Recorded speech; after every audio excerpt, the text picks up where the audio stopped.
The Chronicle stone pulsed beneath their fingertips, its ancient symbols glowing with an otherworldly light. The rabbits, Geoffrey and Chloe, chittered excitedly, their eyes reflecting the same luminance. The friends exchanged glances, their hearts racing. What secrets lay within this enigmatic artifact? As if in response, a soft whisper echoed through the chamber. The air shimmered, and suddenly they were no longer alone. A figure materialized, a ghostly apparition clad in medieval attire. His eyes held centuries of wisdom, and his voice carried the weight of forgotten ages. "Welcome, seekers of truth," the ghost intoned. "I am Sir Geoffrey of Hay, once lord of this castle." The friends gasped. Sir Geoffrey's spectral form seemed to flicker as if bridging the gap between realms. His gaze swept over each of them, and they felt exposed, as if he could read their very souls. "You touch the Chronicle stone," Sir Geoffrey continued, "and so you shall hear the tales woven into these ancient walls."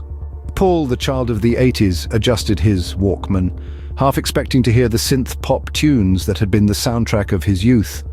"Sir Geoffrey," he stammered, "tell us of Hay Castle's origins." The ghost's eyes softened. "Hay Castle was born of conquest," he began. "The Normans, those ironclad invaders, sought to tame the wild Welsh lands. In the late 11th century, they erected the first fortification, a ringwork overlooking the town. A motte known as Hay Tump stood nearby. Ben, the historian, leaned forward. "And what of the de Braus family?" Sir Geoffrey's form wavered, as if recalling distant memories. The de Brauses. They expanded Hay Castle in stone around 1200. A curtain wall reinforced by intramural timbers transformed the gate tower into a keep.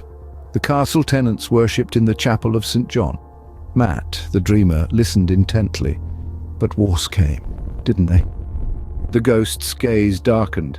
"Indeed, the First Baron's War, the Welsh Prince Llywelyn's attack in 1231. The castle was rebuilt by Henry III, only to suffer again during the Wars of the Roses." Chris, the fudge shop worker, couldn't contain his curiosity. "What of the Jacobean mansion house?" Sir Geoffrey's spectral hand gestured toward the adjoining building. In the 17th century, the mansion rose alongside the medieval keep. It became a private home, sheltering lords and ladies, their secrets hidden within these walls. The rabbits hopped closer, their eyes wide. Sir Geoffrey's voice lowered. "But tragedy struck. Fires in 1939 and 1977 gutted the castle. Despite repairs by the 21st century, much lay derelict." The friends exchanged glances. The Chronicle stone seemed to hum, resonating with the castle's tumultuous past. "Why are we here?" Paul asked, his voice barely audible. Sir Geoffrey's gaze bore into theirs. "Because the castle chose you. You seek answers, the lost treasure, the hidden tunnels, the forbidden romances, to be continued